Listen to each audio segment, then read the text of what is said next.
Japan and it's timeline. Wow. Yes. Wow. Now, young Shadi, I'm sorry, sir, ABR politics kakraba because no problem. Yeah, they chairman for you. I'm a yati destiny and said they're working as yeah, obviously. Say you know, young share Ubiti say ABR Kennedy Japan and I say Baumia. Me sure say be a prophet be a catcher Baumia say obey president and a prophet be so a catcher Kennedy Japan so also be president. Obey president. It will mean and be our of him say ya professor we say a professor say me. Now, minim say in your prophecy nyina na ye efiri nyame. Ebi wo ho a nipa na because say the kind of adwuma bi anyankopon kra ka say atoro D4 kra e wo ho. E wo ho. Enti obi wo ho a bi ane de no nye D4 efiri nyame na share no kom no. But still no believe say obey president one day. Say ye papa Baumia wa try baako. Amfa. Okay. Say obekọ biem. Nyame nanim say ono na bekọ, say onko. Say ono so wo vima all try. Do you have anything to say about their destinies? Their destinies, yes. Okay. So somebody like that's one thing I love, personalized to the person. It's easier. So somebody like Baumia, Dr. Mahmoud Baumia, yes. All my favorite quote. I really love that a lot. It's very reasonable. Yeah. So, honestly, Dr. Mahmoud Baumia, he in his angle, he's also having a presidential seal on him. Yeah. Somebody like Kennedy Ejibon also have the presidential seal on him. But then the problem here is time patterns. The time pattern of Baumia is stronger in the MPP party, but not for the presidency now. Because the 16 years pathway is already worked. So it remains. Now somebody asked me, the 16 years, is there any way to tamper with it? That possibility is very far. Yes. Because we were watching a mapping time. Because I really love Kennedy Ejibon. So I was like, okay. Me, a lot of people say, oh, he's fighting church and everything. Because, of course, I mean, those things do happen. But I really like him a lot. The reason why I like him a lot is I like no-nonsense people. Yeah. People that are like, let's go straight to the point. Yeah. We don't like have all this thing no stories to do. So I looked at him. I looked at the situation and I looked at his pathway and his timeline. When I checked, I realized that there was an anomaly in time which does not exist in the original timeline. He would become president for 3 years only. Kennedy Japan. Yes. That's an anomaly in time. So that one pinning the timeline, not on the original time, but from his pathway. So I checked that one. So I was like, okay, let's do a little exercise here. So I took the Dr. Mahmoud Baumia and then I took Honorable Kennedy Ejibon. I placed the two of them together. And I said, okay, if this one contests against General Asiedu Nkitia, what will be the percentage?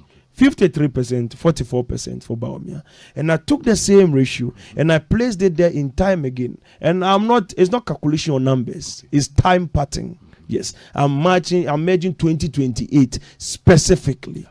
Yes, that election, I'm merging it within the timeline. The same election on the 7th December, that before the election on the 6th December, there is arrangement. Do you know that 2028 election, they nearly held the election to change the date onto about 16th to 17th. 2028 now.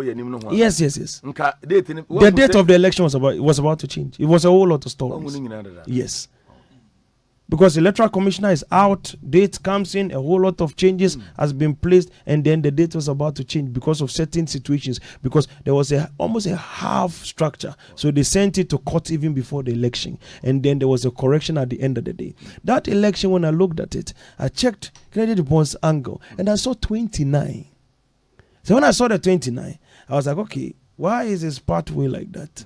That's when I was like, all right, let me just leave this thing. Then I went back to his original time and I said, okay, if he has possibility of becoming presidency, even if we put him in any specific timeline, how will he be able to map the structure? When I mirrored it, it was 3 years presidency. Only 3 years. Only 3 years.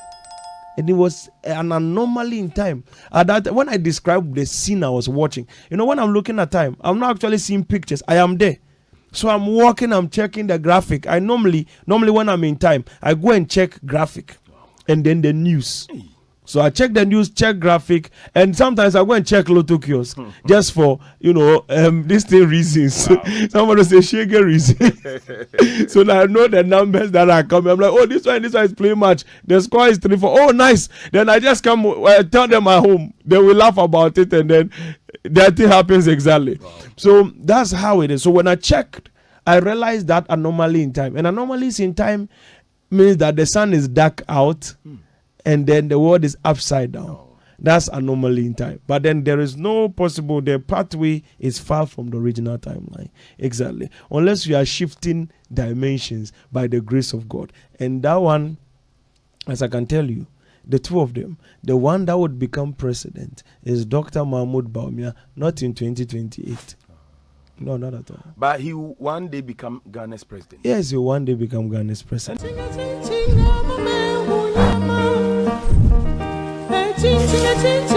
evening, fellow citizens. As we stand at the threshold of a new year, I come before you with a heart full of gratitude and renewed determination. Tonight, as families gather across our beloved nation, from the shores of Keta to the savannah plains of Bolgatanga, from the forests of the western region to the vibrant streets of Kumasi and Accra, I extend my warmest wishes to every Ghanaian, wherever you may be. A happy new year to all my fellow citizens. Exactly 6 days from now, we shall mark the first anniversary of the sacred oath I took before God and country. It was a solemn commitment to reset Ghana and build together the nation we all deserve. I can confirm that the promise of renewal we made was not mere rhetoric. It was a covenant, and we have begun to deliver on that covenant. 1 year ago, we inherited a nation in distress, an economy on its knees, unemployment crushing our youth, infrastructure crumbling, public trust eroded, and hope dimming in the eyes of our people. We're told that the recovery would take a generation, but I knew something our critics did not know. I knew the resilient spirit of the Ghanaian people. At the dawn of the new year, I stand before you to say our beloved nation Ghana is rising again. We've accomplished a lot together in the past 12 months through prudent management and difficult but necessary reforms. We've reduced inflation from the distressing levels above 23% by the end of 2024 and are hopeful to end 2025 with inflation at single digits of just above 5%. We have achieved relative currency stability and on track to be ranked among the best performing currencies in the world for 2025. We're accelerating economic growth and creating more opportunities for our young people. We've restored business confidence and have seen a significant increase in both domestic and foreign direct investment. We've restored Ghana's credibility with our international partners, successfully completed the renegotiation of our debt obligations on terms that protect our sovereignty while at the same time ensuring sustainability. We're beginning the process of exiting the IMF program with dignity, not as supplicants, but as partners. Our young people are Ghana's greatest assets. We're beginning to see significant growth in sectoral performance.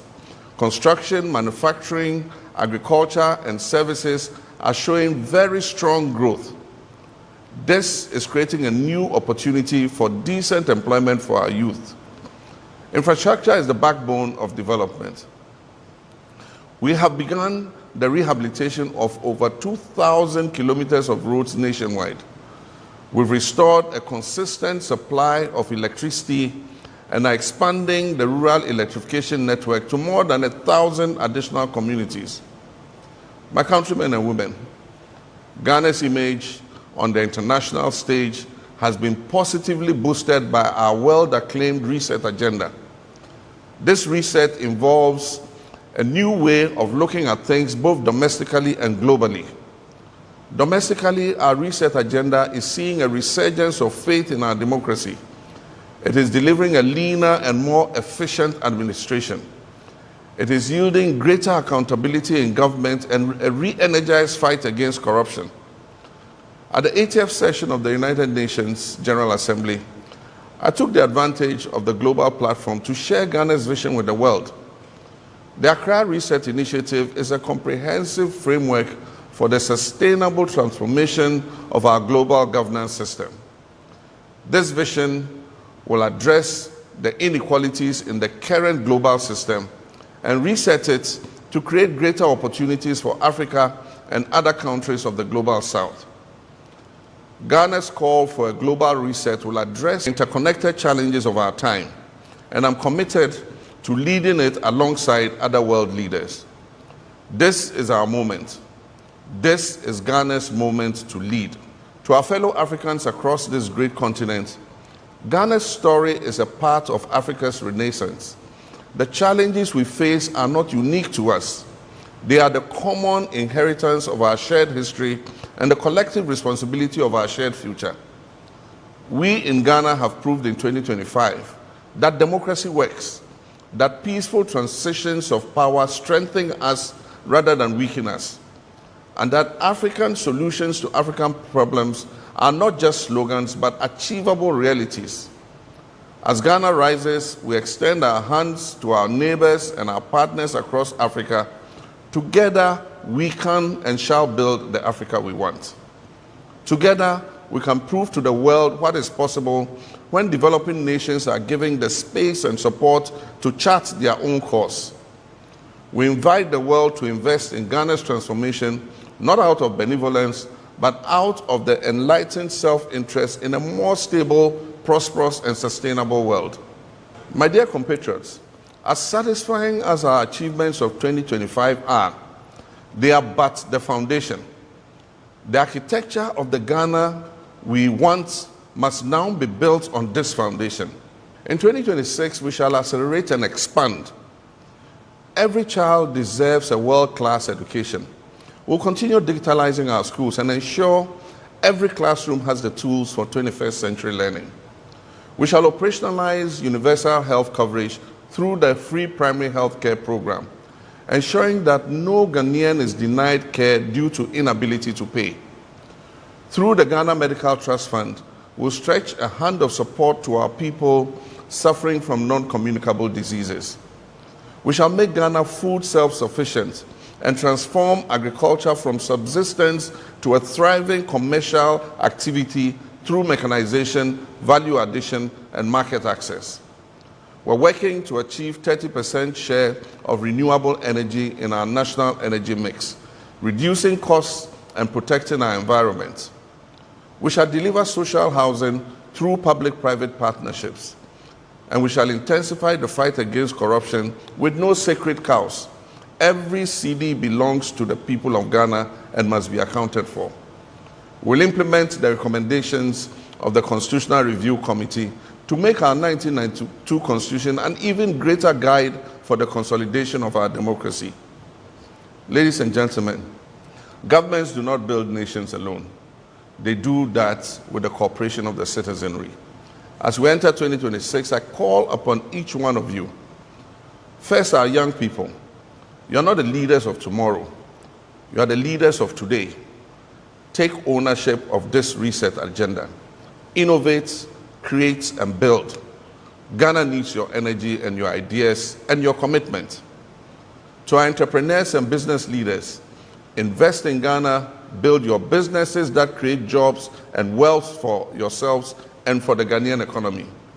I pledge to maintain a conducive environment for your businesses to thrive. Your commitment must be to seize the opportunities that we create. To our civil society and media partners and watchdog institutions, continue to hold us accountable. A vibrant democracy needs your critical voice. We might not always agree, but we shall always respect the role you play in strengthening our nation. To our traditional leaders and faith-based communities, you are the custodians of our values and the anchors of our community. Help us build social cohesion and national unity, and help us nurture the moral fabric that holds our society together.